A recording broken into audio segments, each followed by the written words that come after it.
Welcome to Heart in the Fight. My name is Daniel. This is my co-host, Omar.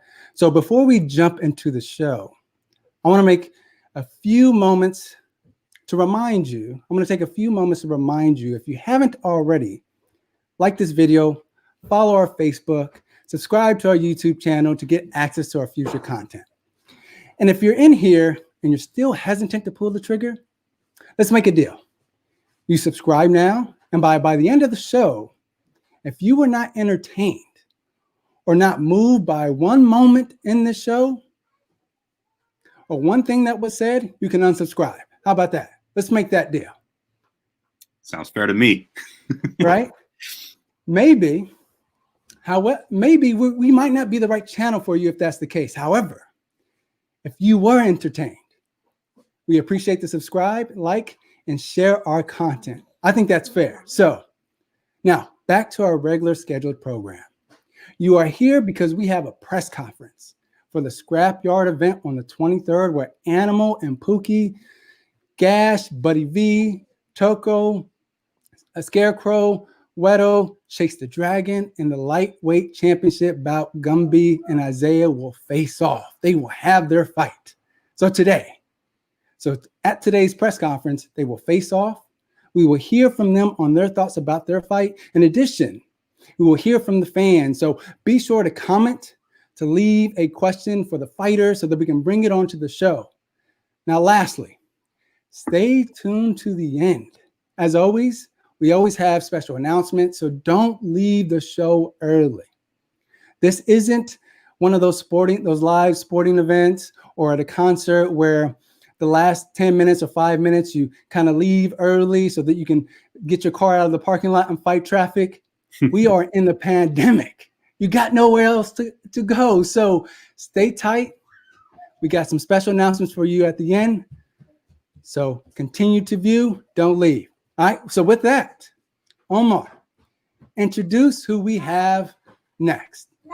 Well, Daniel and everybody out there watching, we want to welcome a very special guest for you here today. We have the one, the only, the Streetbeefs Scrapyard founder and branch lead, Fire Chicken. Let's bring on Fire Chicken.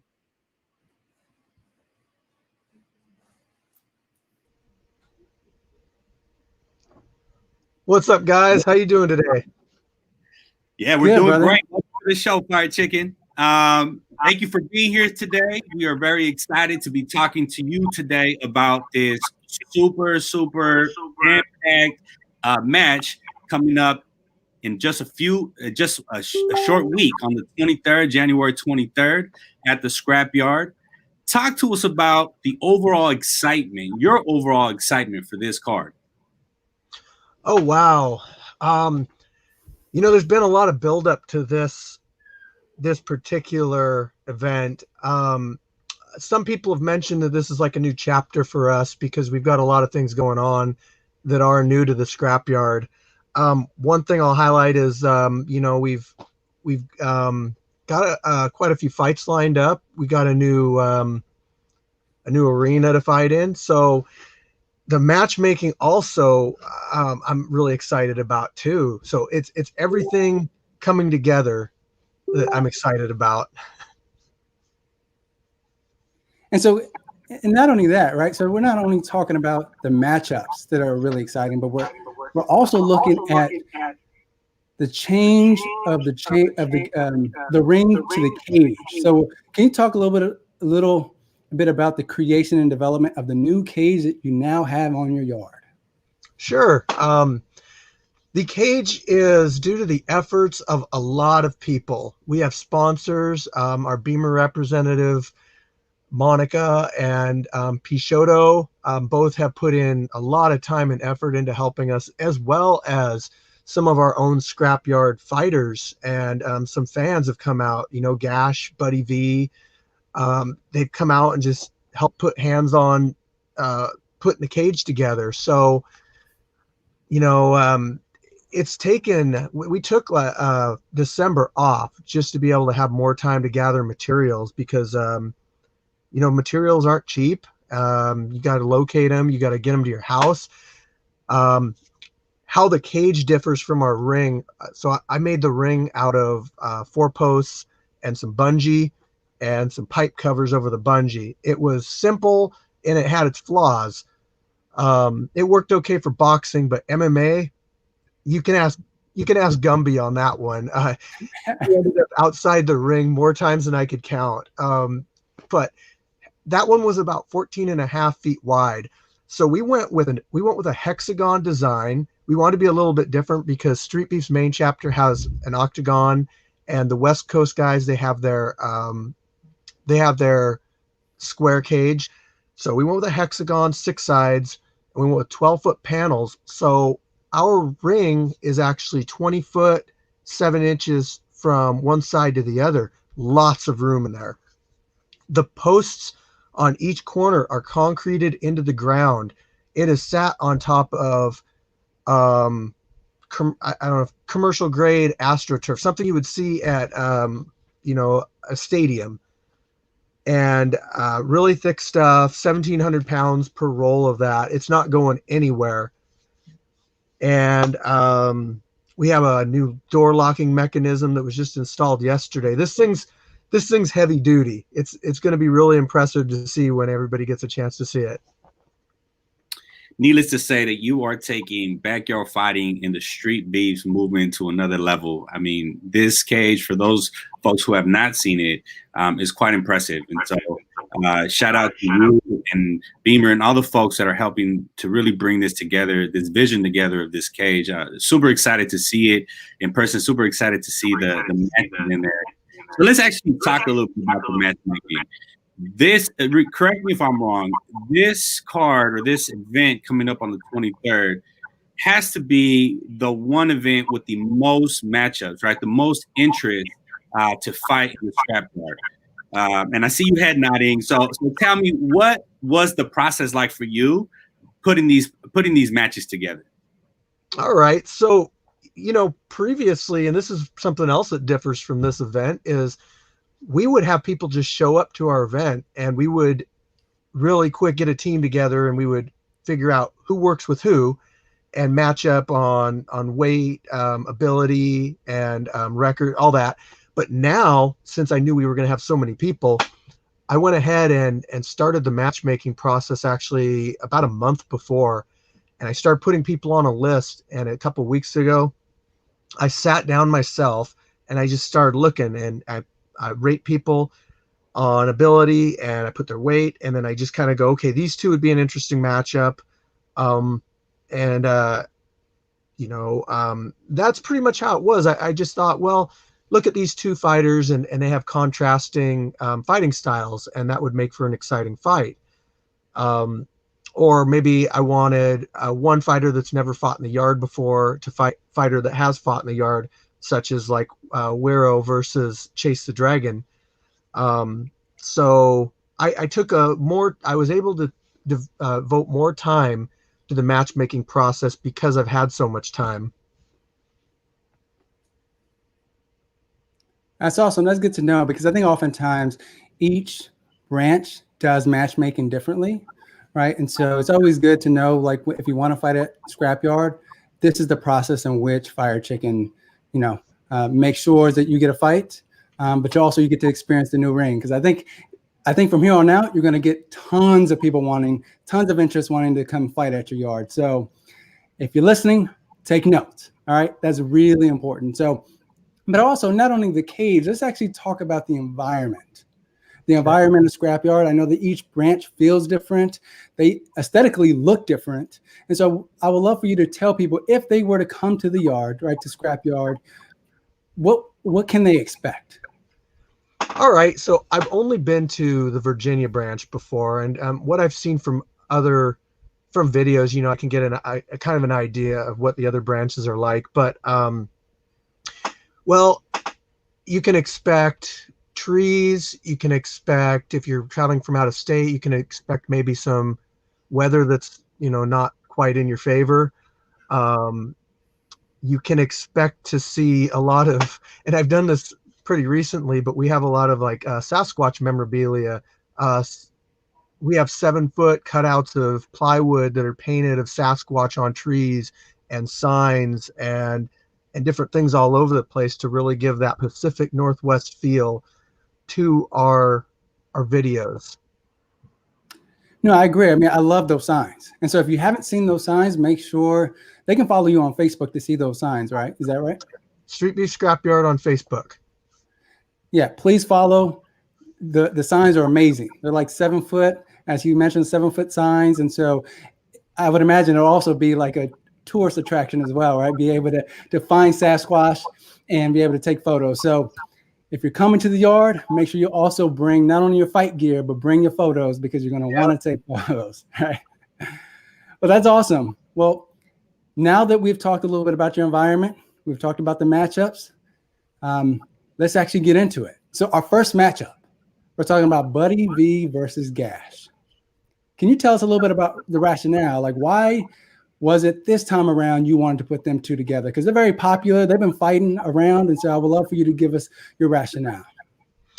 Well, I mean, it's pretty simple. You know, you got two of the biggest names in our organization, and I feel like it's just a matter of time before they get a chance to fight each other. And what better time than in our new cage?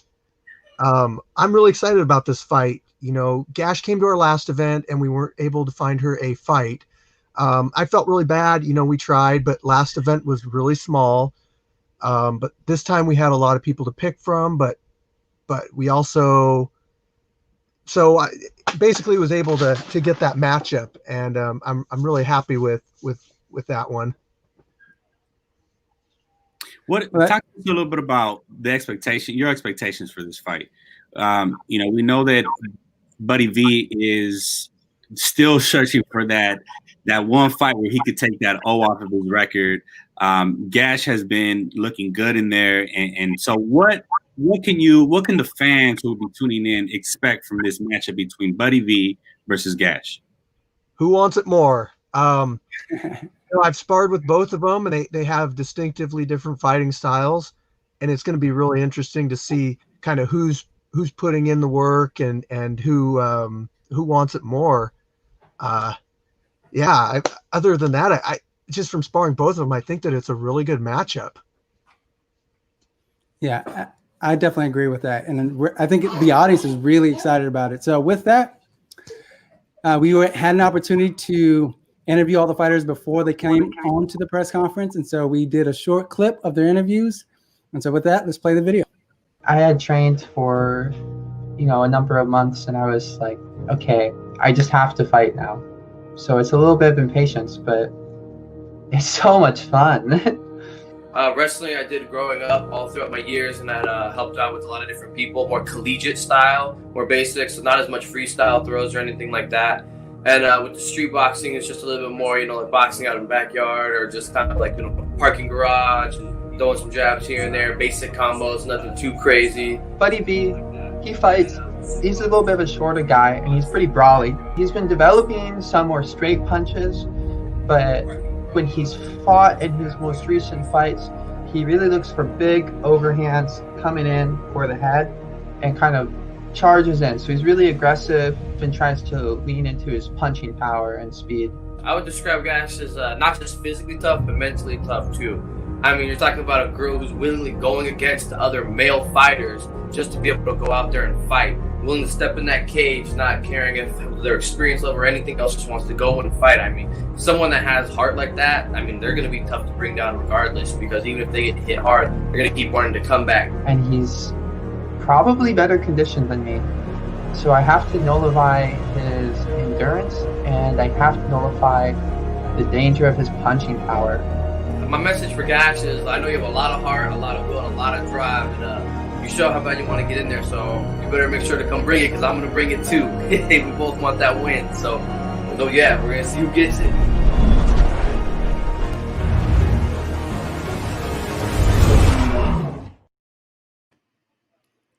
Welcome, Gash and Buddy V.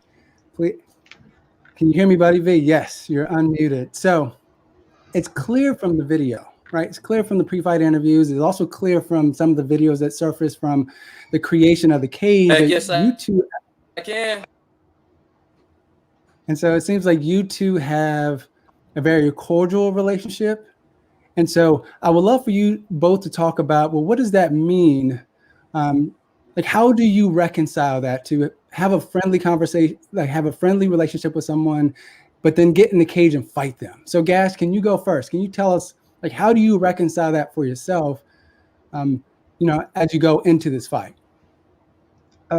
If anything, having a lot of respect for your opponent makes your fight just that much more legitimate for you, win or loss. If you have respect for your opponent and can say that they have some strengths that they can hurt you, that they have heart, whether you win or lose, that looks better for you too. And I'm not like close with Buddy V. I just hang out with him at the scrapyard. So that's just where people fight. That's a good perspective to have, right? And so I would love for you, Buddy V, to talk about, like, how do you reconcile that? It's clear that you have a lot of respect for Gash. And so how do you deal with that going into this fight?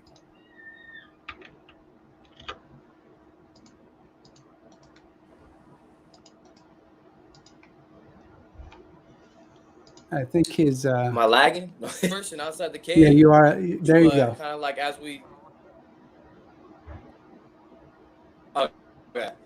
So, like, when you get inside that cage, it's like you're just a fighter. It's like, you kind of got to put personal feelings aside, because outside the cage, anyone can be cool. But, we're all there to work as well. So,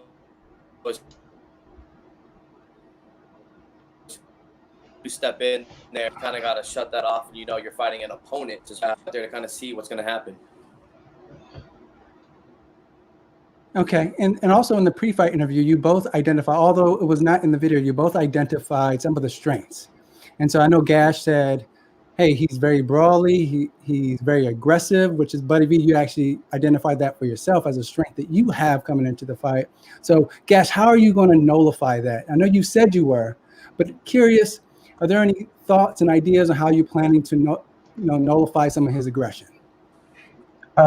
Bring out a diversity of long-range weapons, be throwing that spearing push kick, be throwing the jab and the cross, use footwork and check hooks to keep outside to the left, use feints to switch it up, see if he'll be trying to find out if I'm going to be throwing a push kick or step in or throwing a round kick high or throwing a straight punch.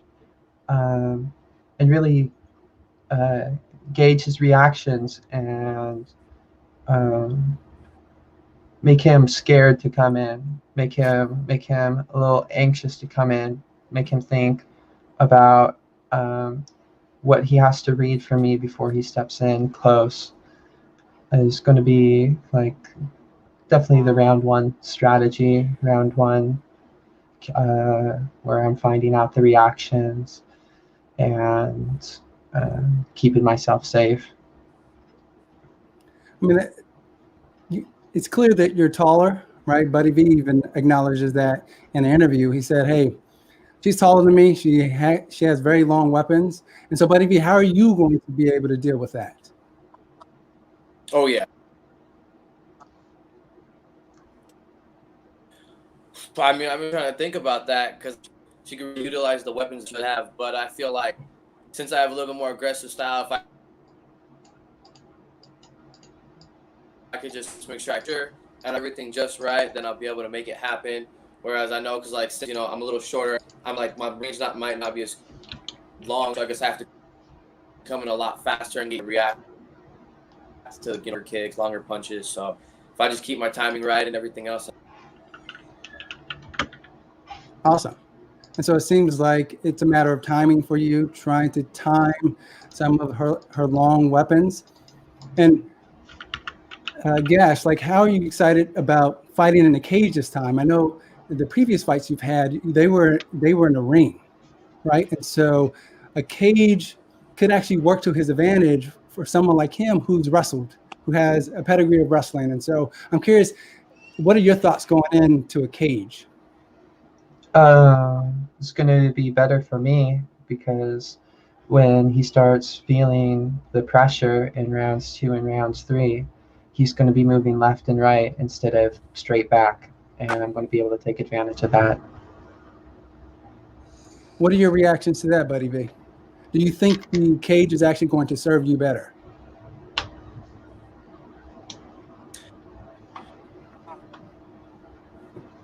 I think the cages could definitely play a lot more of a role. I mean, you look at all the previous fights, it's right again. I mean, you have nowhere to go. So, if, you know, even if she tries to keep me at bay, I mean, all it takes is one wrong move in a fight. So, I mean, one wrong slip and she backs into that cage and she's in the corner, you're stuck, and vice versa. If I back up real quick and I get stuck in a corner, it's like you have nowhere to go. You can't just reposition this time. Awesome. And so I would love for you all to tell us how this, you know, tell your fans who are tuning in, who are watching, what should they be expecting going into this fight? I'll be looking to come with a very measured pace, and then coming in with harder hitting weapons as the rounds progress. I have some combinations and feints that I'm excited to demonstrate. I've been reviewing my bag footage and reviewing sparring footage. So I'll be coming with a tighter guard, better sense of range, and faster and harder weapons. How about yourself, Buddy V?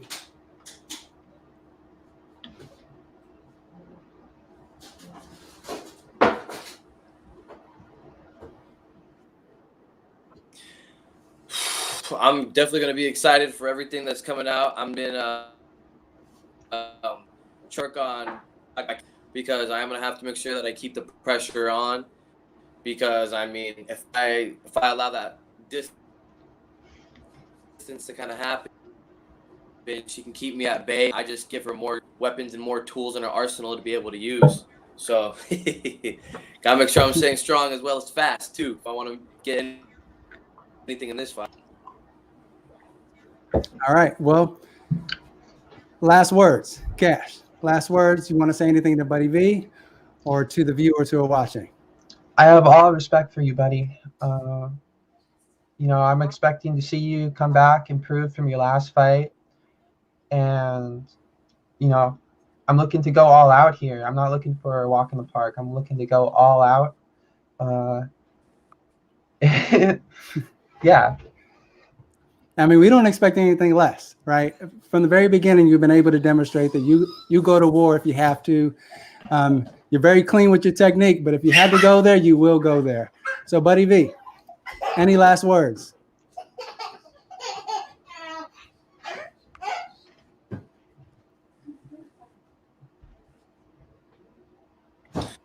The only thing last that I have to say is I'm excited. I hope you've been training as hard as I have. I know this is about to be a battle, and it's really going to come down to a lot of technique too, because we're doing Muay Thai, so kickboxing, that's your specialty. So I know that, you know, whoever's been training a little bit harder is going to come out to win on this one. So I'm excited, and to everyone else who's going to watch and get out there, I mean, this person's got heart. You got to have heart like this. Yeah. There we go. There you go. Buddy V versus Gash. We look forward to your fight. Thank you for being on the show. Can't wait. Good luck to both of you.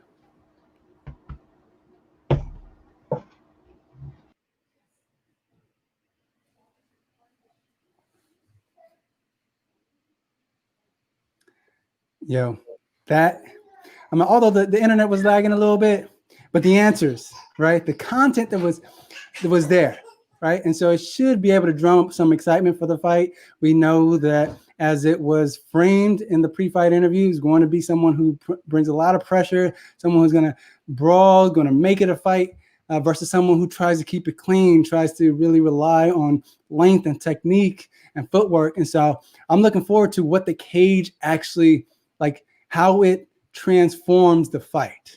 And so I'm excited about that, man. What about yourself, Omar? Yeah, I would agree. You know, we've seen Buddy V time in all of his fights really bring the fight. So we know that it's going to be a fight. It's just really a matter of, can he find a solution, right? Find some sort of strategy to get away from some of Gash's weapons, right? The length in particular. You know, and how does Gash deal with a pressure fighter like Buddy V, who is looking to really come in and do some damage? But you said it best, Daniel. I think that cage is really going to be the X factor in this match, and so we'll see. We'll see how it plays out. It's going to be a fun one. Awesome. With that, let's get to the next matchup. Let's bring Fire Chicken on so we can talk about it. All right. Fire Chicken. So we know that the next one is Turco versus Scarecrow. What's your rationale behind putting that bout together? Well, geez, you know, we got a pretty good division at 155 for boxing. A lot of people in there.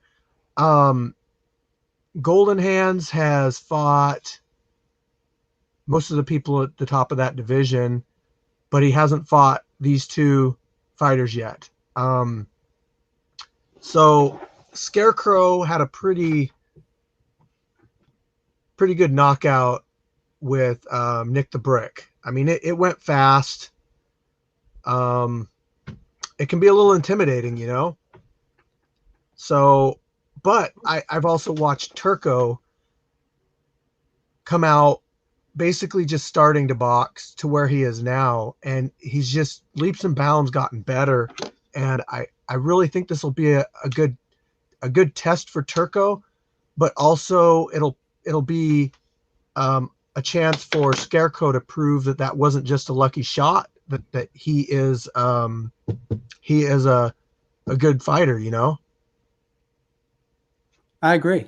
I mean, I think there's a lot at stake here, right? Because we know that this is title contention. Is that right? Yes, this is the #1 contender spot. So the winner fights Golden Hands next month. And man, either one of these candidates fighting Golden Hands, oh man, that's gonna be fireworks. Yeah, I'm really excited about. I'm excited about this match, but I'm also really excited about the match coming up. You know, so I mean, whoever wins this one's obviously going to fight Golden Hands, but that doesn't rule out, you know, the other one fighting Golden Hands maybe a couple events from now. So, I mean, there's that. Awesome. Well, it seems like that a lot is at stake for a lot of these fights. And so make sure, fighters, do your best and prepare, because these right? The outcomes of these matches could potentially land you in a title fight. So make sure you're doing your best.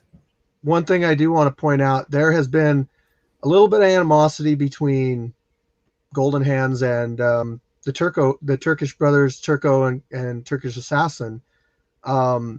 He's actually expressed wanting to fight both of them, and they've actually expressed interest in fighting him. And I figured I wanted to give Turco another fight before I let him get in there with him. So that this will be kind of a test to see where he's at. And yeah. Oh yeah, I can only imagine. So before we go there, Turco, I know you're probably thinking about the championship fight, but you got Scarecrow in front of you. So make sure you're focused. And so with that, let's actually bring up the video. I wanted to fight because I was watching Muhammad Ali, Mike Tyson, all of these legend fighters, and they inspired me a lot, man, and that's why I wanted to be a fighter. 2013, I started doing amateur MMA, and you know, I got like 3 wins in, then I had a few losses. I was like independent, I didn't have no coaches or anything. Yeah, I was just going out there like just trying to fight. But eventually found a good team, started training a bit, took a year off, moved to Washington, and was like, you know, let me get my feet wet, try it again. His overhand is really strong. Also, his footwork is kind of great, and also his head movements. I've seen a couple of his fights and some of his training. So he's a good guy. Looks like he's got long arms, so I gotta watch out. My message to Scarecrow is, I hope he can show up on that day so we can give the fans a really good fight. And I'm ready for battle, man. I'm ready for kill. I'm excited. I'm in great shape right now. I've been getting like real top tier training. So I'll be way better than I was before. He's gonna bring everything. He's gonna try to knock me out. If he's coming out expecting me to be how I was last time, it ain't gonna be that. I feel like I'm gonna win the fight, and I'm gonna hurt him, that's for sure. You guys will see. That's all I gotta say. Thank you. Seni seviyorum Türkiye.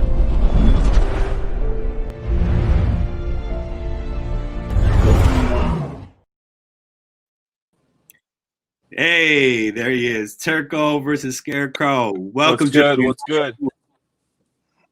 Scarecrow, you're on. Okay, there you go. So welcome, gentlemen. There's a lot of buildup, a lot of excitement for this fight. Thank you both for being here. What a great way to introduce this presser with that pre-presser interview. So I want to start off with you, Scarecrow. You are coming off of a highlight reel of a knockout. I mean, how do you plan to top that coming into this fight with Turco?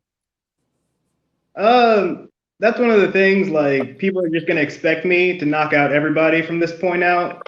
So I might have to let some people down a little bit, but, you know, you just go out there, do the work, like, stay focused, you know, try and control what I can control and don't worry about the rest. That's right. I don't think you'll disappoint folks just by your fighting style. Is just, it's so technical, but it's also fun. Like, you come to fight. So what about you, Turco? We hear, Fire Chicken talking about some of the beef, right, that you have with Golden Hands. And that's I'm sure a fight that you are looking forward to, that you want.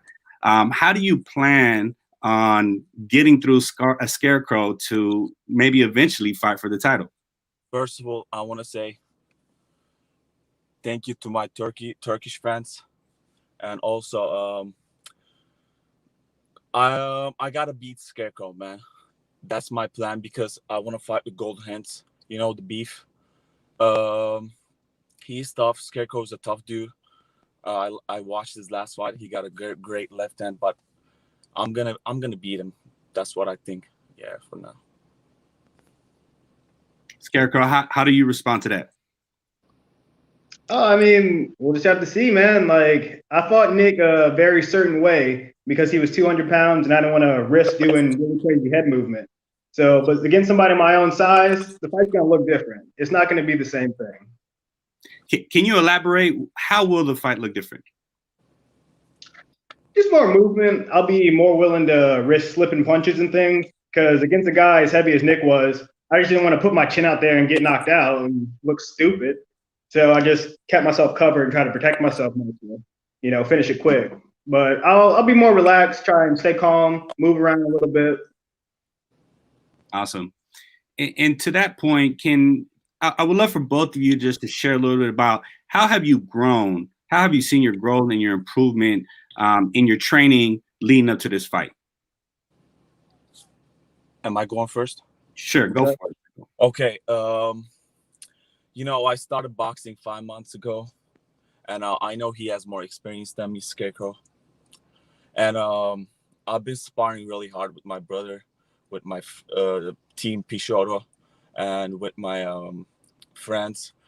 I feel like I'm ready, man. Like, I know Scarecrow is tough. I know he's gonna bring everything he has, but I feel like I got this matchup because, first of all, this fight is really important for me because I have to fight with Golden Hands. The beef going on.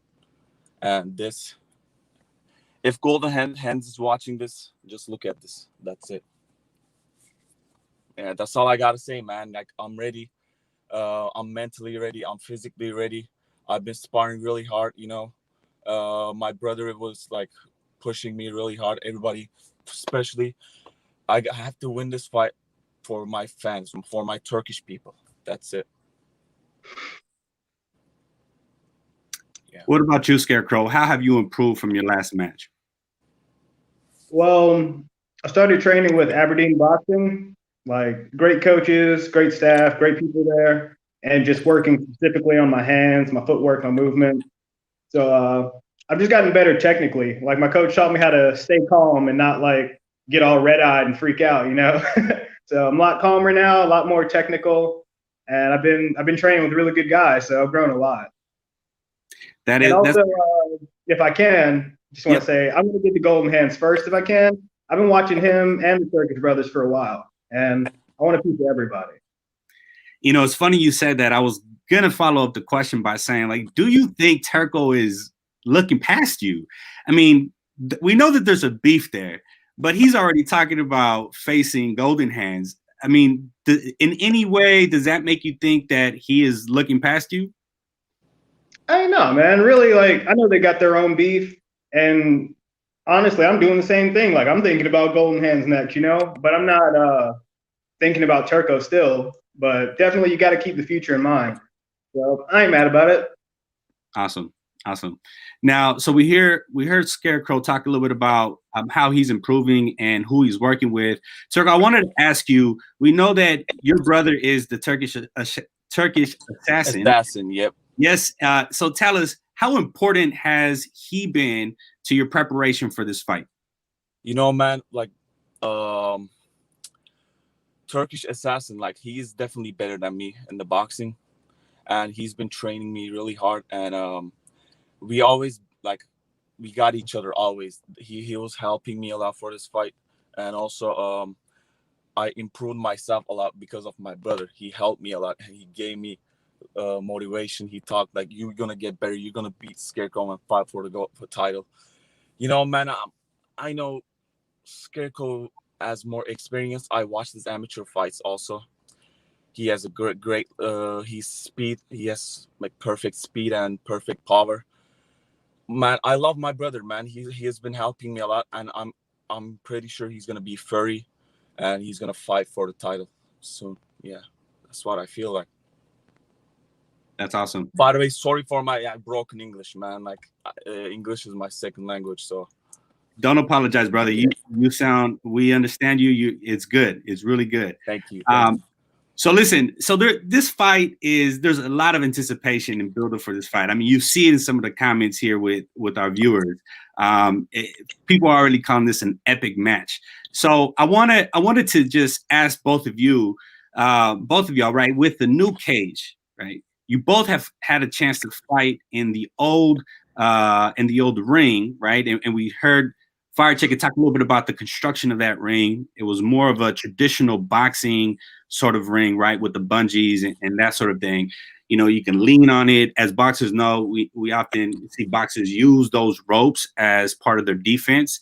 How do you all see the cage playing into your game plan? And this start with you. We'll start with Scarecrow. You go first, Scarecrow. Oh yeah. I'll be able to move around a lot more. You know, with when me and Nick were in there, I didn't have any room to get out of my corner for real. I could try and circle, but you know, at least in this cage, I'll be able to like move, dance a little bit. You know.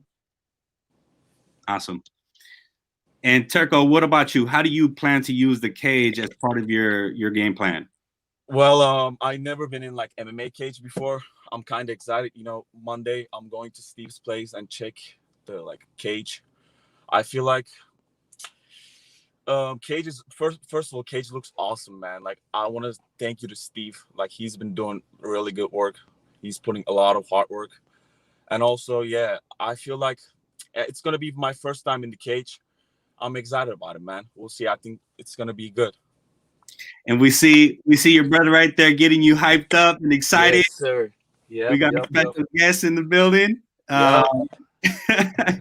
So really quick, we actually we have a screen up. Okay, we're gonna bring it back. We'll show it later, but we do want to show the fans the cage and how that's coming together. Before I let you go, I have to ask one question. So we talked about Golden Hands, and Golden Hands, if you're hearing this, you know, they're coming for you. You got two killers that are ready. How do you each see your fight if you win this fight and end up facing off and get Golden Hands? How do you see that fight playing out? And honestly, man, I've been begging Corey to back out, so I'll pick up the fight. But he wants to fight Golden Hands against first, and I'll just go have him fight first, and then we'll see what's gonna happen. Look, I gotta win. You know, we've been getting a lot of messages from Steve about Golden Hands and stuff. He can't talk to our face, but he's been texting Steve and stuff. We just want him to tell to our face and tell us like if he wants to fight. Just tell me fight, man. Don't just be texting Steve and just ask him for fight, you know? There you have it. Yep. And can I talk? Yeah, go for it, Turco. So I just want to say, you know, I watched Golden Hands. He's a really good boxer. Oh yeah, man. He's like phenomenal. Like he's really it's all good boxer. But we do that too. All I gotta say is, just if wait. I put my heart on it in the fight, I feel like I can beat Golden Hands. But first, first I gotta be Scarecrow. Like, yeah, like Scarecrow this fight is really important for me because of Golden Hands. Like first I gotta be Scarecrow and fight for the title, man. Hope I can do this, man. I love what you just did there, that play on words. You said, you have to have your heart in the fight. And I would agree. Yeah. You definitely have to have your heart in the fight. Turkish, man, you know? Yeah. if you go look at the research between Armenia and Turkey, we're always the winners, man. All right. So there you have it. You have the Turkish brothers already making some predictions and building up excitement for this fight against Golden Hands. But how about you, man? And let me just also, for folks who don't know, we know that you're actually coming in. I mean, you talked a little bit about it in your in the presser that you have some amateur experience. How do you see your fight if you were to win this fight versus Turco and face off against Golden Hands next? How do you see that fight playing out? Well, like I said, I've been watching all these boys for a long time now. So for Golden Hands specifically, I've had a plan for him for like 5 weeks, 6 weeks now. It's just a matter of if I can execute it. But if I can do it, he's done. Awesome. All right. So last words, y'all, before I let y'all go, what are your final words? Scarecrow to Turco, Turco to Scarecrow. And we'll start with you, Turco. What are your final words for Scarecrow? Can I go first? Yes, sir. First of all, I want to say huge respect to Scarecrow. Like, I hope we can like fight really hard and give the fans like a really good fight. And also, can I speak Turkish and say something to my Turkish people? Absolutely. Emre, hepinizi seviyorum kardeşim. Allah'ın izniyle geçeceğim bunu da. Ondan sonra da Golden Hands'le kapışacağım. İzlersiniz artık beni döverken onu. And last thing I want to say, I want to thank my team Pishoro. They've been training me and they've been like helping me a lot. And yeah, man, that's all I got to say. It's going to be a huge fight. Can you quickly translate what you said in Turkish? I just said, I love my fans in Turkey. I said, hi, how are you guys? I hope you guys have been watching me and I love y'all. That's what I said. Yeah. Perfect. Thank you, Turco. Scarecrow, final words. Final words. Thanks, Turco, for the opportunity. Really good to be here. Thanks to the Fire Chicken, Scrapyard, Heart in the Fight. You guys are doing great here promoting these fighters and everything, man. And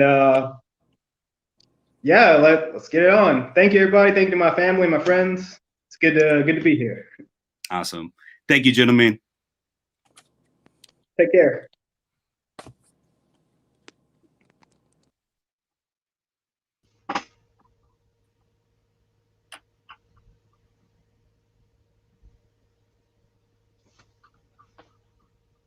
That was intense.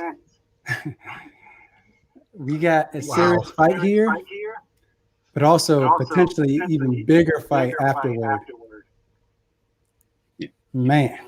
Yeah, it was good. I mean, it was intense, but one of the things I appreciate about it, my takeaway from that face-off is that they both they understand the competitiveness behind this match, and obviously they want to win, they want to do good, they want to represent for their team and their families, but they still maintain respectful and humble.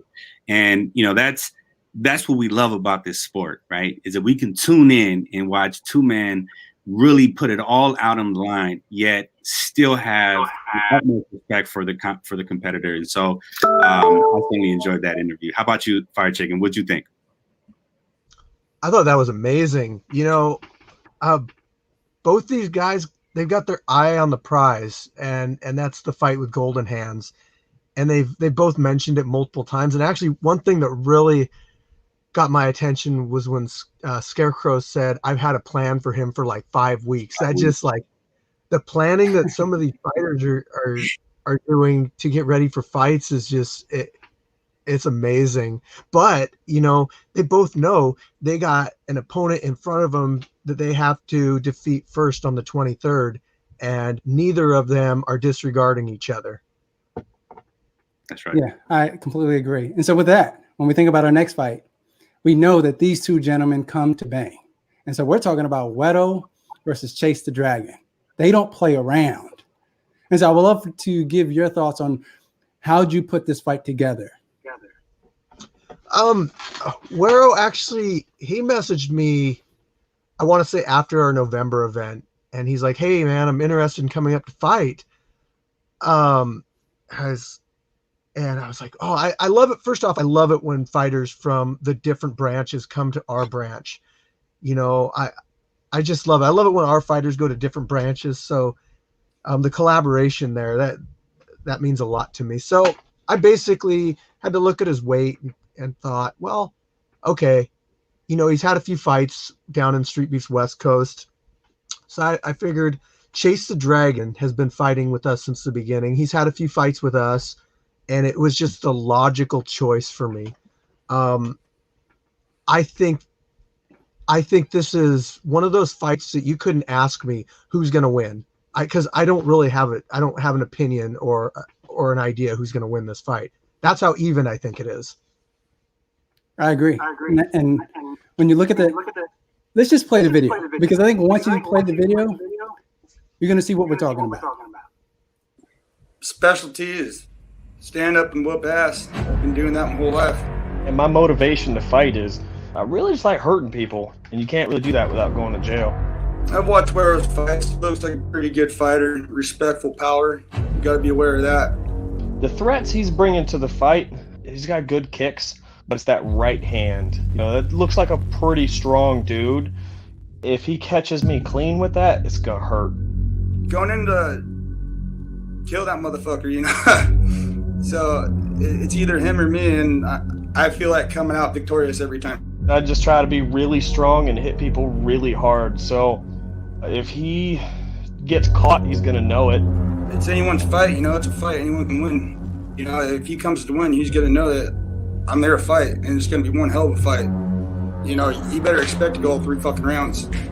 You better have that cardio, because I got it. He's just gonna keep coming forward unless I give him a reason not to. Good luck, brother, and it's gonna be a hell of a fight. I'm excited.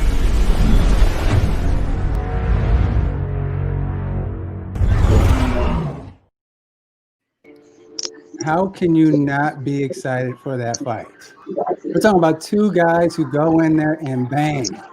But it was clear from the pre-fight interview that all we see is trouble down ahead. And so I would love, Weddo, you to talk about, I mean, he said, Chase the Dragon said he's going to take in the deep water, and all your fights have never gone past the first round. And so if it goes past the first round, what are your thoughts on that? Do you have enough in the gas tank to go 3 rounds with him?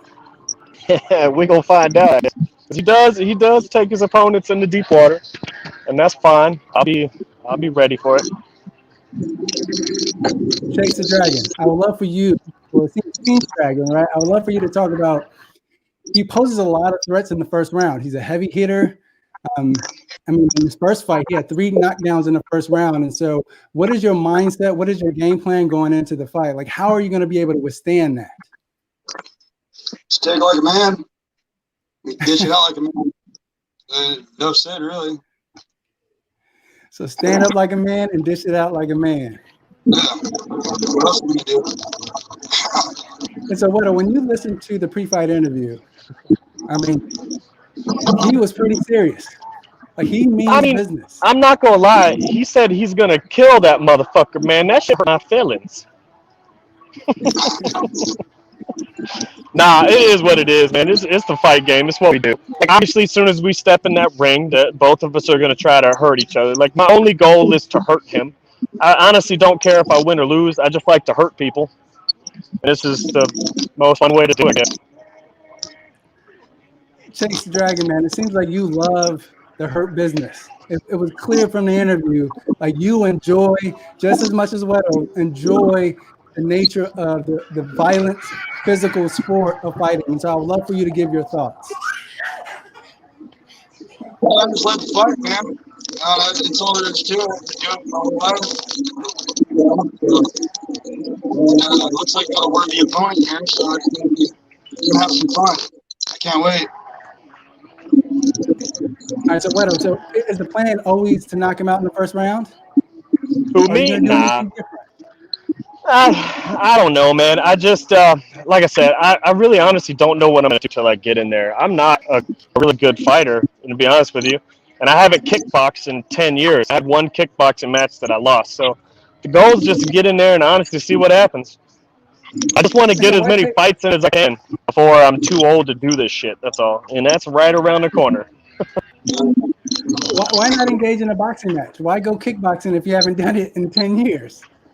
Because Fire Chicken sent me a message that said, "Is kickboxing okay?" And I was like, "Fuck it, sure." Yeah, I don't know. But I threw my first kick and that shit hurt so bad on the bag. Like, I might even not even. It might be a boxing match for me. We don't even know yet. We'll see what happens. Especially, I saw him check one kick from homie in his last fight, and dude was stumbling a little bit. So I don't want those problems. All right, Chase the Dragon. And so what if it becomes a boxing match? Are you prepared for that? Because it certainly utilizes leg kicks as a way to set up your offense. But would you be willing to just go straight into a boxing match with him? It's a fight, so we're just gonna roll with it and see what it takes us. No. I'm not saying I'll change it to a boxing match. It'll be kickboxing. It just I might not throw kicks. Oh yeah. Yeah, I might. What's happening? I don't know. Depends on how much that shit looks like it's gonna hurt. Yeah. It always hurts.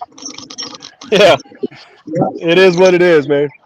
And so what? So Weddo, so we know that you're going to Washington, and so the conditions are going to be different, right? Because you live in Arizona. I mean, look at yeah. Do you guys see this? Do you guys see this? Like, we out here playing volleyball right now. Like, there's half-naked women everywhere. The weather up there is not conducive to that shit whatsoever. So, yeah, it's a little different. It's going to be cold. It might even rain. It's going to be very stupid. Stupid weather. But Chase and I are going to be in there just banging away in the fucking cold like a couple turds. Well, and so, Chase, do you see that as an advantage? That he's coming to your home turf? And do you feel like you got to defend your home turf? Someone who's coming from the West Coast, coming from a different branch, do you feel like you got to be the representative who's going to lay the smack down to any outside branches?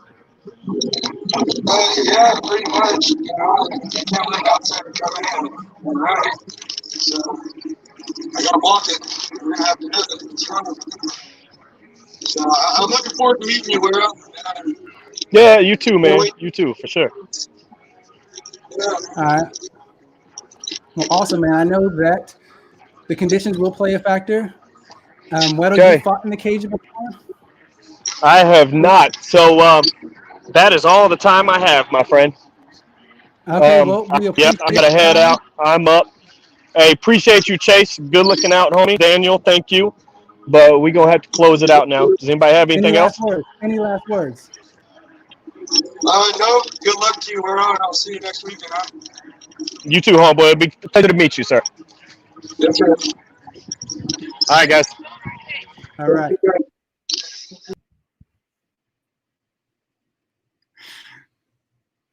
Man, can we say that's pretty intense?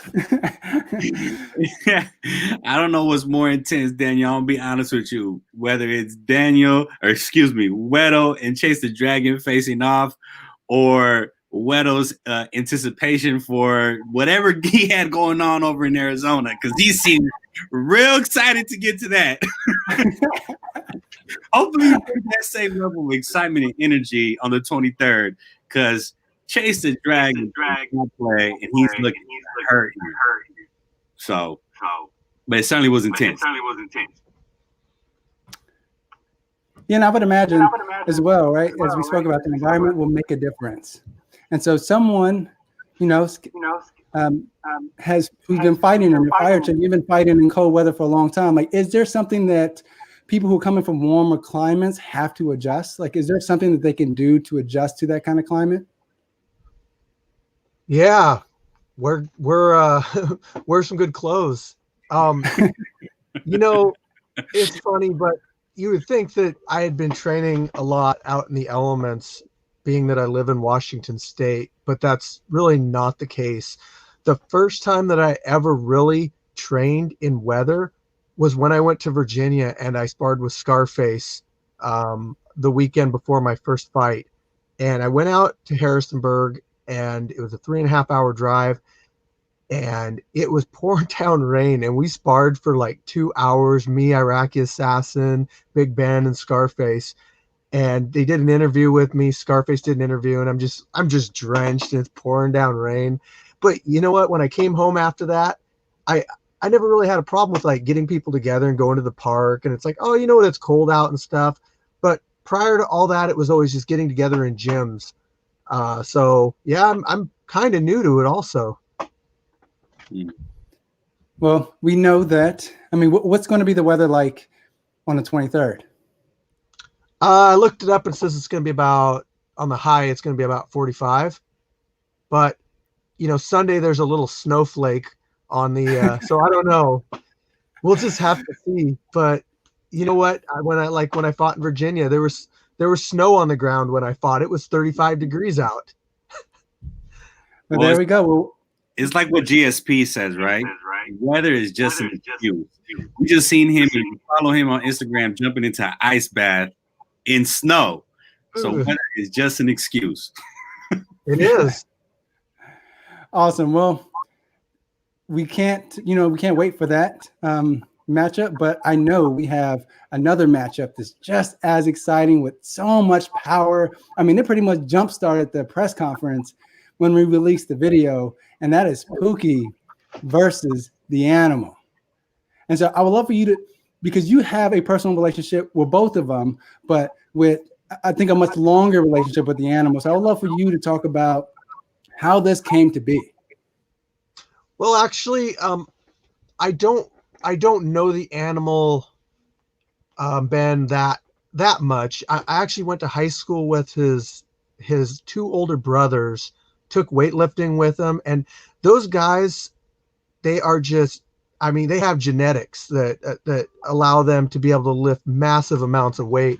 I remember his little brother, you know, smashing the bench press record. And I want to say he was like a sophomore in high school. And then I would go and lift weights at the YMCA, and that's kind of where I met Ben. I don't know if he really remembers me back then, but you know, he's always been a monster. And then he got really into it. And as far as Pookie, you know, I've known him since he started fighting out here. I've gone out to Brave House and trained before. Yeah, he's a great guy. I'm just so excited about this match. Yeah, I think so many other people are just as excited because the video pretty much exploded once we put it on the web. And so with that, I don't think we need to even talk a little bit more about the video. We can just show it to see what everyone was so hyped up about this player. My name is The Animal. This is my first fight with Streetbeefs, and I'm really looking forward to breaking through that 0-0 record to 1-0.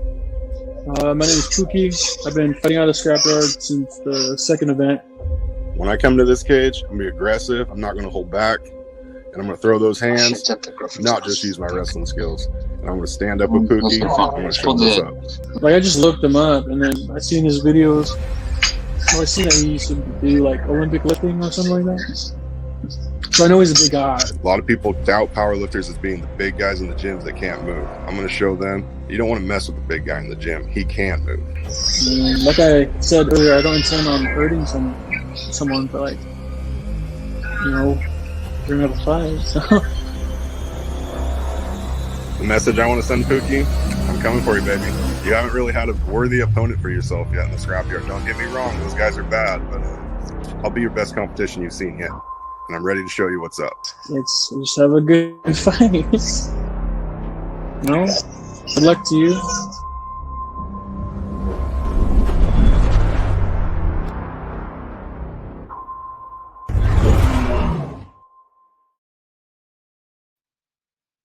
Welcome, gentlemen. Both of y'all are on mute, by the way. There we go. All right. There you go. Welcome. We have the much anticipated bout between Pookie and Animal. It was a pleasure to be able to witness that video. Within a couple of days, within a couple of just, releasing that video, this video had thousands of views, a bunch of comments. People were already starting to make the predictions. So needless to say that folks are excited about this fight. How excited are you about this fight? And let's start with you, Pookie. How excited are you for this fight?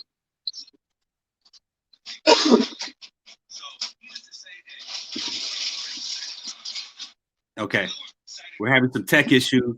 So I'm gonna go with you, Animal. How excited are you for this fight versus Pookie? I'm pretty excited. I'm pretty glad that I got thrown up against Pookie. He's one of the most reputable guys in the scrapyard, I think, and especially in the heavyweight class. I haven't seen anybody really been able to bang with him yet. And no one's ever seen me fight on YouTube before. I got a lot of street fights involved in my life, but, I was sponsored by a powerlifting company for a long time, so I couldn't pursue my MMA dreams at all. Under contract as a powerlifter, they didn't let me go out of my way and try and do the MMA. So now I'm kind of moving past that and going to pursue my MMA career. I just turned 30 this year. Don't let the gray hair fool you. I'm only 30. Yeah, absolutely. I'm gonna stay with you real quick, Animal. I have a follow-up question, and then we'll go to Pookie. So you mentioned that you are transitioning over from powerlifting. How do you feel like your transition from powerlifting will help you in the cage? My transition from powerlifting is going to help a lot because I train not just like a big fat powerlifter. I focus on dynamic movements, speed training, plyo box jumps, and I train like an athlete. The only reason that I became a powerlifter is to get better at wrestling when I was in high school. It pursued wrestling career. There's nothing really you can do after wrestling out of high school. I mean, you go to college, but there isn't really any money involved in that. That's why I followed through with powerlifting and had two sports, and I already did what I did in powerlifting, made a name for myself. Now it's time to make a name for myself in MMA. Awesome. Pookie, wanted to check in with you, see how your audio is doing. How excited are you for this, Pookie? I'm excited. Yeah, how excited are you? Yes, you're super. good now. Super excited. Awesome. And really quick, Pookie, we know that you, correct me if I'm wrong, you used to be a rugby player, right?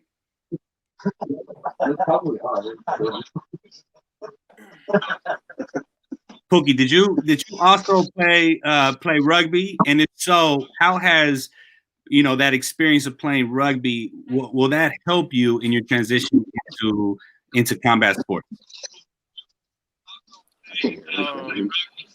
I guess I've always been into sports and pretty much into anything athletic.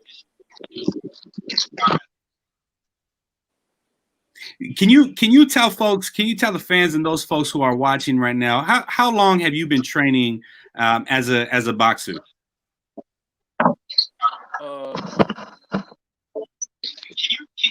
I think off and on for like maybe 6 months. For about 6 months, off and on for about 6 months. And how about you, Animal? How long have you been training and preparing for this fight? Oh, we just lost Animal. Okay, it's just you and me, Pookie. So Pookie, tell me, a lot is being made of, first of all, you're certainly the fan favorite right now. Most folks have you winning this fight. They don't believe that Animal they don't believe that Animal as a former powerlifter will be able to do well in there with you. So what do you make of that? Well, I don't really judge. Like, I just go to the fight. So we'll see when we start the fight. Okay. And let me ask you this. So I don't know if you've been watching the comments. You actually have been really active on the comments and been seeing a lot of the predictions that folks have been making about this fight. I'm wondering, does that add any more pressure on you to come out and win this fight? Not really. Like I said, I just come to fight. If I lose, I lose. I just got to come back and get better. Prepare for more. Animal, thank you for joining us again. So really quick, I was just sharing with Pookie, it seems by all accounts, if you're following the Facebook groups, if you're following the social media, and some of the comments that have been coming out as a response to the video that we released, it seems like Pookie is certainly coming in as a favorite in this fight. How does that impact you in terms of your psychological, like how you thinking psychologically about this fight and your preparation for this fight? Does that impact you at all? No, not at all. Because people don't know me, they haven't seen me fight. And I understand because, I've done bodybuilding shows, so I get labeled as a bodybuilder. It's just like getting stereotyped as anything else, They don't realize I did bodybuilding for about 6 months. And trust me, bodybuilders, they don't know how to fight. I agree there. But I'm not a bodybuilder. I just did a show just because I wanted to walk in there and look good one time on stage, say I did it, and I did it, I walked in, I was able to win 2 shows. And the main reason I did that is just to lose some weight, get better, get in better health. Now that I lost the weight, I'm able to move again. Now that's why I'm transitioning to MMA. I'm a multi-sport athlete, always have been. And I don't like just dabbling in one sport. I like touching everything and being good at everything, not just great at one thing. That's awesome. So, I think one of the things that Pookie, why fans love you so much is that you're so humble and have so much respect for your opponents and for everybody, really. How do you feel like that translates? How has this whole media thing been for you? Do you enjoy doing media and promoting fights, or is this something that you can do without?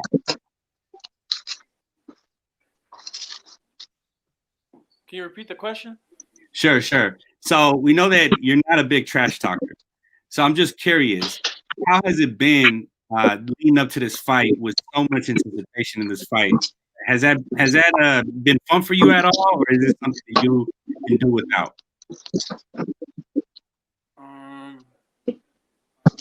Like you said, I'm not much of a trash talker. Like, if anything, we just the show and the fight. That's it. What about you, Animal? You seem to enjoy this. Has it been fun for you?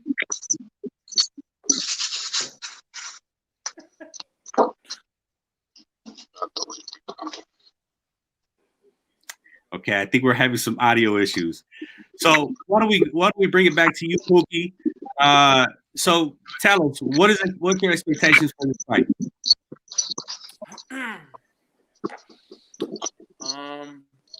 Well, everyone hopes to win, but if I don't come out on top, then you're like still 0-5.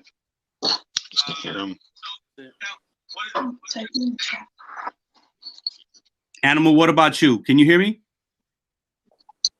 Yeah, a little bit. You're breaking up on me right now. I'm not sure. We got a lot of lag going on this side. Okay. So let's close this out. Animal, what are your predictions for this fight, and what are your last words that you have for Pookie? Okay, we lost Animal. Hey, Pookie, we'll close out with you, but tell us, what are your predictions for this fight? And if Animal was here, what would be your last words for Animal? Predictions is will show in the fight, and then my last words to Animal is good luck. That's about it. Awesome. Thank you, Pookie. Animal, welcome back. Pookie just wished you the best of luck on this fight. What are your last words for Pookie? And we lost him again. All right. Pookie, we want to thank you. Someone, though? I'm sorry? Could I shout out my gym, I guess? Absolutely. Shout out to Team Brave House Performance out here in Tacoma. That's about it, Saying. Hey. Awesome. Thank you, Pookie. Appreciate you. I appreciate it, guys.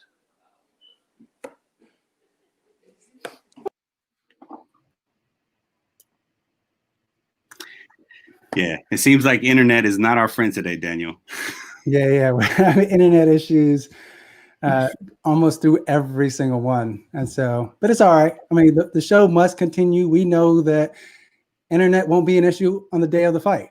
They won't need it, right? They will need their hands, feet, their mind, their bodies and souls and spirits on that dance floor. So It's all right as long as it doesn't become an interruption or a distraction for them the day of. So we can excuse it. It's just a press conference, but hopefully you were able to at least gauge how this is all going to play out the day of. So with that, let's bring Fire Chicken back on to talk about the next one. And that happens to be the lightweight championship fight. History is about to be made in the scrapyard. Yeah, let's talk about this history. What history are we talking about? Oh, well, it's our first MMA championship title. You know, we made history recently with the first boxing championship belt, but we've got our belt ordered. It will be here on the 19th, and I'm not going to show anybody that belt until it's awarded to the champion on the 23rd. Is that belt going to be any different from the other belts? Yes, it will be.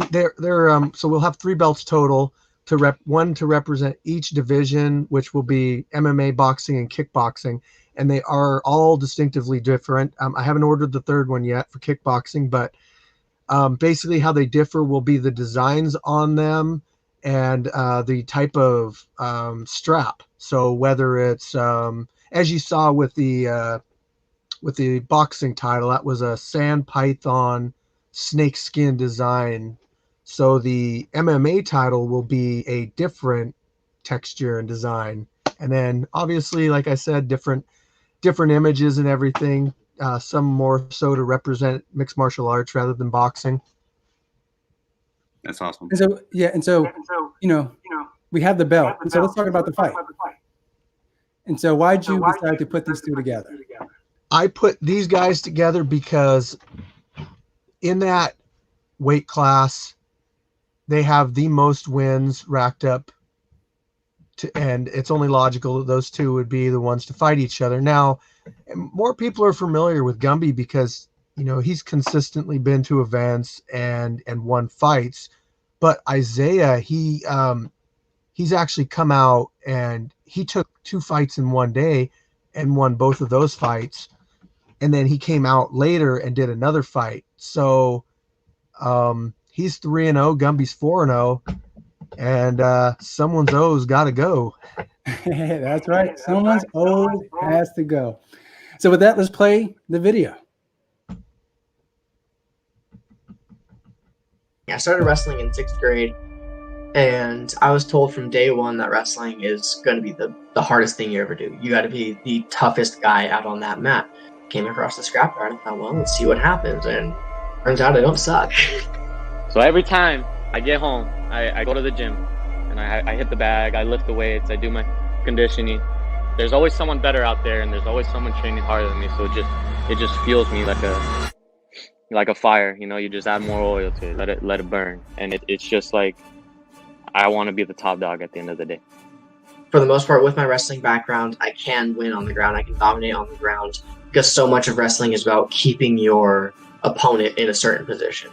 As soon as my opponent goes to their back, I'm going to be able to keep them there. I switch up like I'm tap dancing out there, like say he's coming at me. All right, I'm going to take you to the ground, dude. I swear, I'll throw you to the ground. I'll slam you on the floor. Say I'm the aggressive one, or all right, let's see what you got. Like I'm gonna push. I'm gonna throw some moves in there. I've seen it play out in my head to where, I analyze that gap and I put one right down the middle and I crack him. But then he's going to shell up. That's when the takedown's going to happen. And then it's just going to be dropping bombs from there. You haven't fought anybody like me, dude. These guys you've been fighting, they're good, but I fought the same guys you have. I'm just going to bring it all, dude. I'm telling you. I'm bringing it all. I'm coming like a bull, man. If Isaiah's watching this, it's going to be a war. It's going to be, knockdown, drag out. It's going to be a gritty battle. And I tell him to count on that.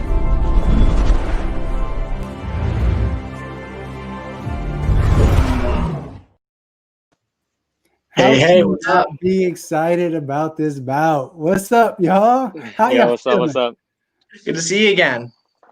Yeah, good to see you. So, Isaiah, in the video, you said to Gumby, he hasn't fought anyone like you. Can you please expound on that? What do you mean by that?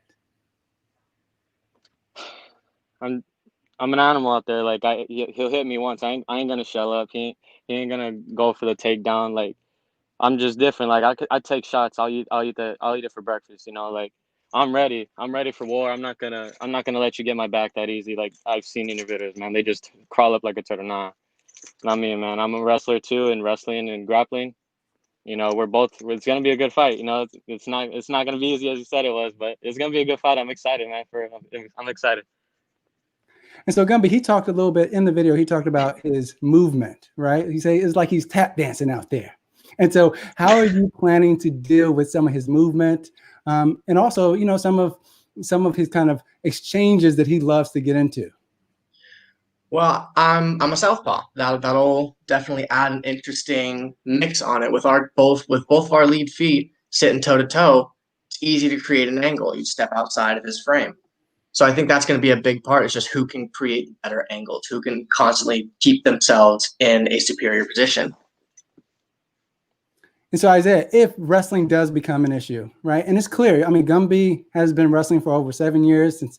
So he's been doing it as a little kid. And so I would love for you to talk about, well, what if it does go on the ground? How do you plan to deal with that? If it goes to the ground, I'm not gonna keep my head down to where you can get a lock in. I'm gonna keep my chin tucked and I'm gonna wait for an opening. I'm not saying I'm stronger than Guppy or anything, but I'm quick. I'm quick on the ground. I've wrestled for 5 years. I'm not new to it. I'm ready. Like if it goes to the ground, we're gonna be rolling around like a bunch of cats fighting. Literally, we're gonna be rolling around. It's not gonna be someone's gonna get your back and then that's it, ground and pound. No, we're gonna be rolling around. It's gonna be moving. Punches gonna be thrown, but I'm not gonna be sitting there like a deer stuck in headlights. Gumby, I would love for you to talk about the experiences you've had with a lot of stand-up fighters. Like you've had 2 kind of all-out wars with Gash, even Buddy V. And so I would love for you to talk about, like, how does that translate into this fight with Isaiah? And what tools have you learned? What are some things that you have learned that will eventually, you know, transfer into this fight? I learned a lot. I think my kickboxing match with Gash taught me the most out of any fight I've been in. I learned so much about mixing my hands and my feet when I'm striking and how to effectively combine those 2 weapons. And then just like you saw in my first fight with Gash, well, first and second, she cracked me real good both times. And I learned that I can take a hit. You know, it takes a lot to put me in the dirt. I definitely thought rewatching those were knockout punches. Like those had the power to put most people down. But I kept my cool and I came out with the win. And that's what's going to come down to. Is just I'd be an idiot to assume that I'm not going to get hit. Like Isaiah, I've seen your hands. You can throw bombs. You knocked out that guy in that beef fight. I'd be an idiot to assume I'm not going to get hit. It's just who can keep their cool and execute and impose their will on their opponent. Isaiah, will you be able to? Because Gumby's it seems he's pretty collective in a fight, right? He's always thinking, he's always plotting out his next move. But in your fights, I've noticed that you just bring the heat, right? You bring it, you force guys into mistakes, you force guys into your game plan. And so, like, how do you bring someone like Gumby into your game plan? One answer: piss them off. Because when people are mad, that's when they make mistakes. They'll start swinging all wild. You know, I'm not in there to hurt anybody. You know, I was watching these press conferences. They're in there to hurt people. I'm not in there to hurt anybody. I'm in there to win. I'm just in there to settle it. You know, like I have mad respect for Gumpy, and I'm not in there to just go hurt somebody. I'm in there to show that I'm the best man in there, and I'm in there to show what's up. Like you want to fight? Let's go. You know, I ain't never back down. You know, but it's gonna be fun. It's gonna be pretty cool. And are you training differently knowing that this is a championship bout, right? I mean, the stakes are different. They're higher. And so what is your mindset going into this fight? I actually joined the gym not too long ago. Kids Combat Sports. I actually joined the gym. We've been working. We've been chilling. But to train for the fight, man, I've just been working on my conditioning. Condition. Yes, I work on my strikes, but I've been working on my conditioning because it's whoever's tired is the one that's gonna make the most mistakes. You know, I'll last a while. You know, I can go forever, but condition. You know, it's gonna be fun. I just can't wait. Gumby, how are you training your conditioning? Is there anything in particular when you're going into this fight? Because we know that conditioning is a really big strength of yours. So is there anything in particular that you do to train to ensure that you have enough to go all 3 rounds? Or is it 3 rounds? Yeah, I think we're doing 3-minute rounds. Okay. To answer your question, though, I'm not changing anything. I mean, I had a wrestling coach, Johnny Gilbertson. I don't know if you're watching this, but he said treat every fight like it's a championship fight. Treat every fight like, well, this is in the context of wrestling, so treat every match like it's the state title. Mm-hmm. And that's exactly what this is. If it's when you start putting extra weight on a moment is when you break yourself. You get in your own head. So of course I'm planning. I'm always learning. I'm studying. I'm devising a plan. But once I'm in the cage and once that cage is locked, it's just another fight. I'm going to fight just as hard as I always have.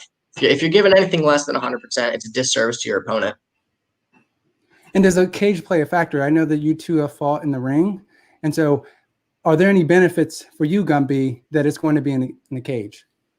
Well, it'll be nice to finish a fight inside the ring. There's been it's twice or 3 times that I've wound up outside of the ring. I submitted J. Lou outside the ring. When I grappled with True Grit, he sent me flying out of the ring. So it'll be nice to have a wall stop me and keep me in that ring. But as far as what difference it's going to make, I think it'll play a bigger impact in the ground game. There's going to be, you'll be able to crawl up the wall to stand up, Isaiah, like you said.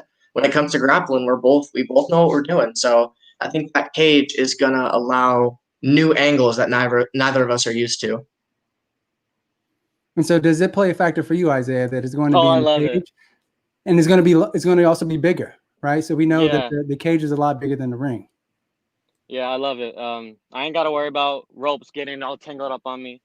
I ain't got to worry about me falling out of the ring or me about to throw a punch and just rope tangling. That was just a big factor. I mean, congrats, shout out to Steve, man.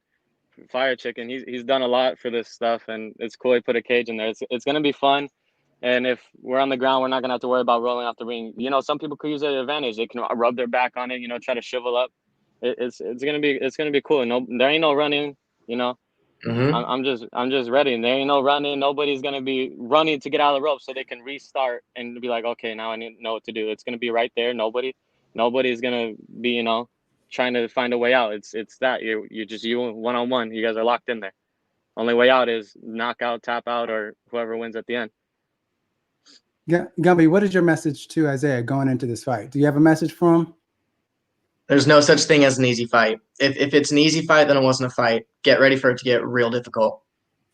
How do you respond to that, Isaiah?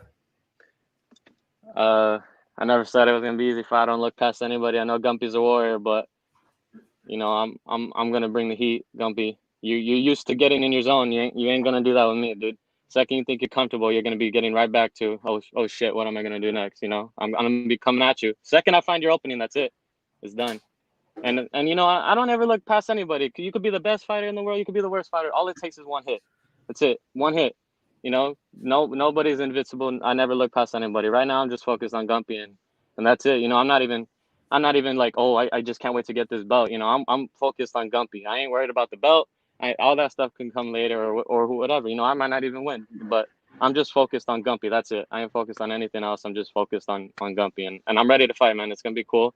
And no matter what happens, I'm gonna shake your hand at the end, bro. For real. Absolutely. Yeah. And no hate, bro. No hate. But when we're in that cage, that's it. All jokes aside. But I'm ready, man. It's gonna be fun. Right. Any last words? Any last words, Gumby, Isaiah? Last words to those who are watching, to your viewers, to your fans, your supporters, to the gyms that are supporting you. What are your words to them? All glory to God. Been saying it since the beginning.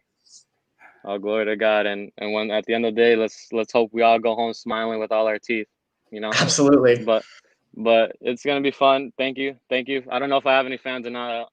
I'm not as popular as Gumpy, but it's gonna be cool. Thank you for everybody, and thanks for Gumpy. Let's do this, man. Let's just end it. Let's go to war. And then at the end of the day, I'll shake your hand no matter what. I ain't no hard feelings, bro. Well, there you have it. The lightweight MMA championship bout.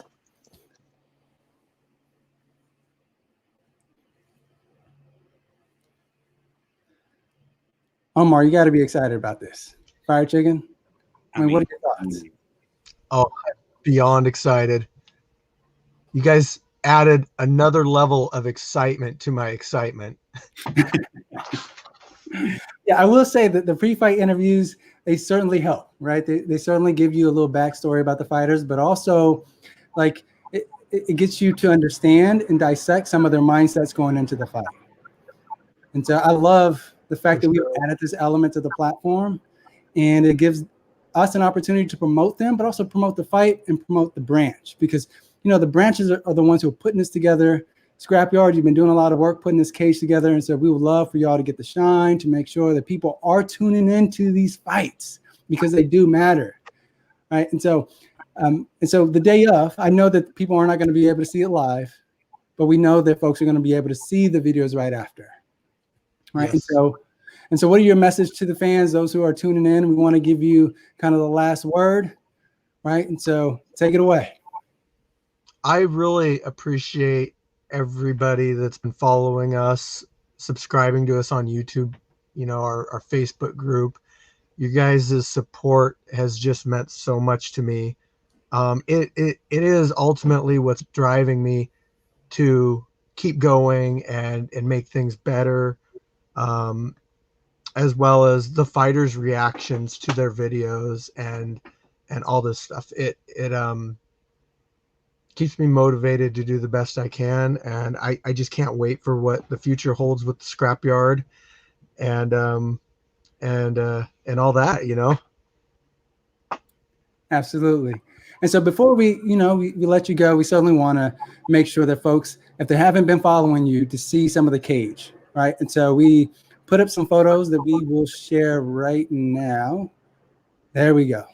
And so I would love for folks to kind of, just walk us through what we're seeing. All right. So bottom picture there, we got us actually picking up the turf.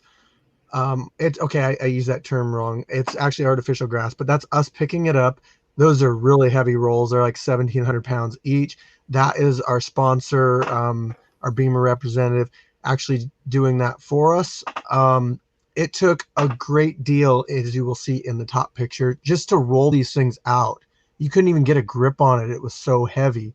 Absolutely insane how much these things were. And then on the other two pictures, the left and right, you're seeing some of the things that we're trying to do to the Scrapyard to make it as squatchy as possible. We definitely want that Pacific Northwest feel. And I feel like we're just going to add to it. And that's us rolling out some of the turf there. We got the pre-workout. You can see right there. That got us through the day pretty well. That's the poles being dug into the ground. Those things are like 4 foot down and cemented in. So yeah, we got to make sure that it's sturdy, that it's stable.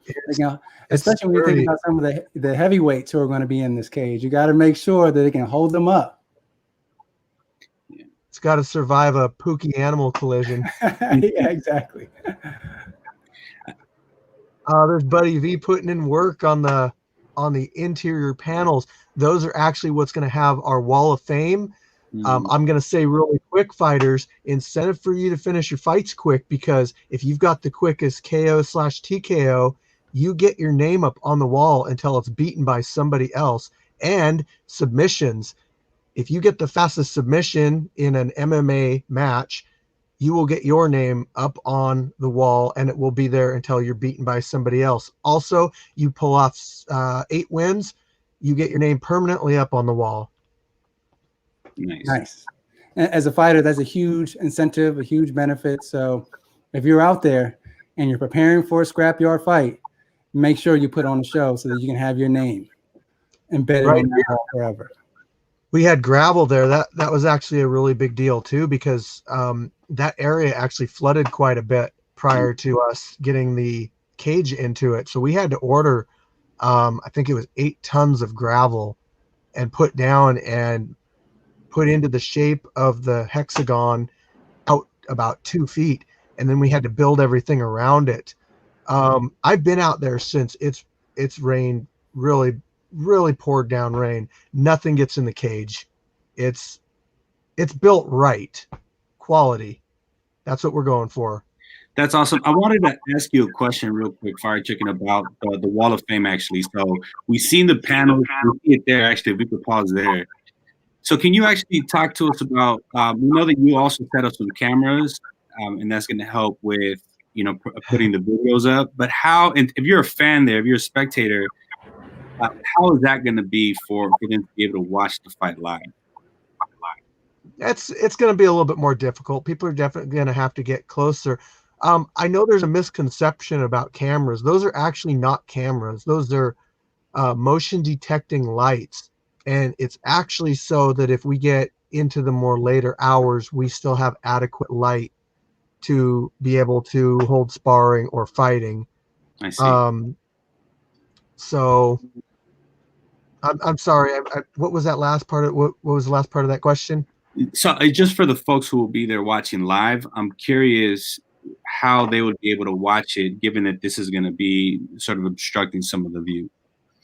Okay, so yes, they're going to have to kind of crowd around the cage a little bit to kind of see in there, but we also have one of our sponsors, that would be Peixoto, brought out. He's the one that donated the cage panels too, so he went out and purchased those as well as the lighting on the top.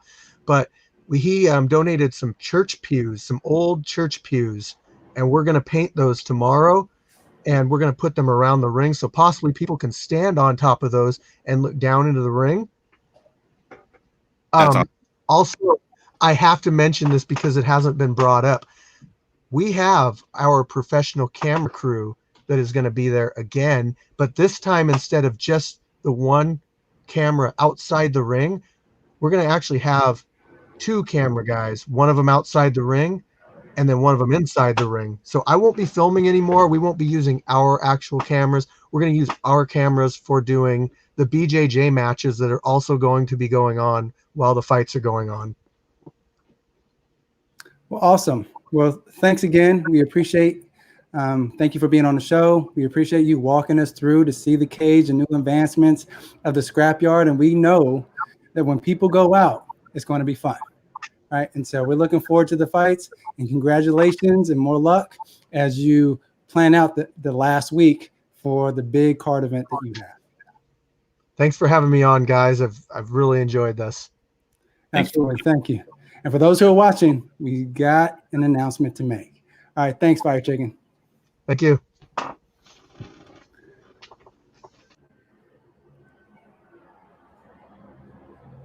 All right. As it seems like it's custom for us, every time we put out one of these live events, there's always a special announcement at the end of the show. We want to make sure that you're sticking around, you're not leaving early, right? Because if you're putting in the work, we will reward you. And so with that, you know, to some folks, this might not be new, but it's important for those who are tuning in from other branches or not in the private Facebook groups to know that there are some other events that are happening. And so we just want to make an announcement on, you know what, just play the video. I'm not going to make that announcement. Just play the video. It'll make the announcement. When I came to Streetbeefs, and the first sign-up post I've ever seen, you know, they asked you to put a fight name there. And, you know, me, I'm not one of those guys, let me think of goofy-ass fighting name, you know, like Lanky or something like that, you know? So I'm like, I don't want to take a lot of time on this. I want to fight. So I just said duh, you know, I'm gonna drop A and just put duh, you know, because that's all I'm coming for is win. Stumbled onto one of the videos on YouTube and I just fell in love with the idea of settling things with your fists. You know, you may hit harder than me that day, you may be quicker, you may have more stamina, but you know, to all you heavyweight boxers out there, you will never defeat me. I hope my pastor doesn't see this, but it's hard to bullshit in fighting. It's damn near impossible. It's like you can lie about a lot of stuff. The truth comes out in that ring. That cage door closes, yeah, you know, everything is out the window, you know, and I'm swinging with I like the fact that when I hurt you and you hurt me, we find out who we really are.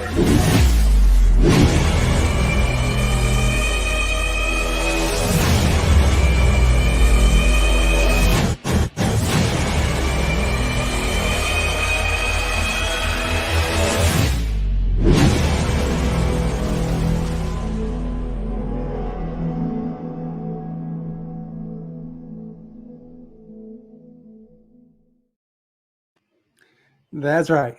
On the same day as the Scrapyard event, the West Coast, Part 5, they're having an event in Arizona.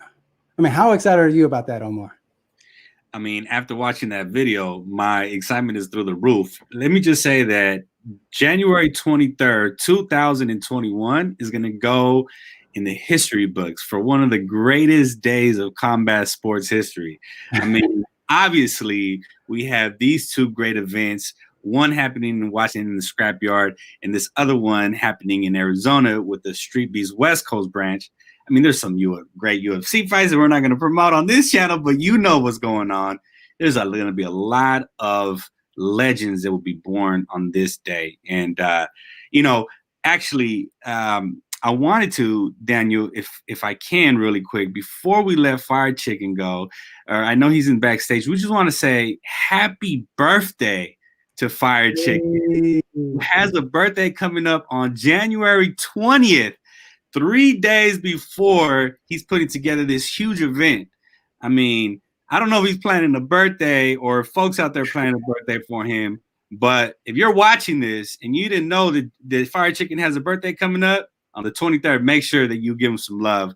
Happy birthday, Fire Chicken. Just want to say from the whole Heart in the Fight team, we appreciate you. We have so much respect for what you do, and we wish you that, you know, the best for 2021 and this, and you know, for your birthday. Happy birthday. Yeah, absolutely. And if a good, I think, birthday gift would to subscribe to the channel, subscribe to the Facebook group, but also donate, right? I know that there's a lot of expenses that go into building the cage. And so if you can super chat him when he goes live, make sure you do that. Show him some love, show the branch some love, because they're going to give you an awesome card, a card that you're never going to forget. All right, y'all. Well, we appreciate that. And I know that we also have a message from Bushido Zed. Good timing. Look at that. Let's go West Coast. Right. And so we certainly want to play that video, his thoughts on the Arizona card. How's it going, guys? I am Bushido Zed. I run Streetbeefs West Coast with Tiny Tank, and I'm here to talk to you about our next event. So our next event is going to be our 5th event, and it's going to be held in Arizona. So what's really cool about this is Streetbeefs West Coast, we travel for each event. So our first one was in LA, in San Bernardino, and you know, that event was our first event, and it was really special, and it had a unique look. You know, you could see the palm trees, and you could just tell it was, you know, it was Cali. And and then we moved on and built the cage in Vegas, and that cage it's notorious. It's small, you know what I'm saying? But that's the spot we got in Vegas, and so we got to experience, you know, two different backyards. And then we had an event recently in Shrek's backyard, and so you get a little bit of a taste of, you know, each area, since we're able to travel for events. So that's why it's exciting that we're going to Arizona next. We have a ton of fighters from Arizona, so you know that we're gonna get to feel the Arizona vibe, and I'm really excited about that. There's a ton of fight groups out there already.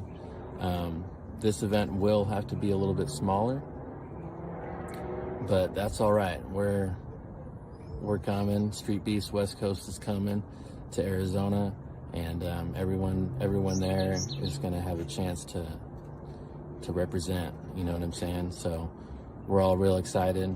I'm excited, and can't wait to see everyone out there and get the fights rolling.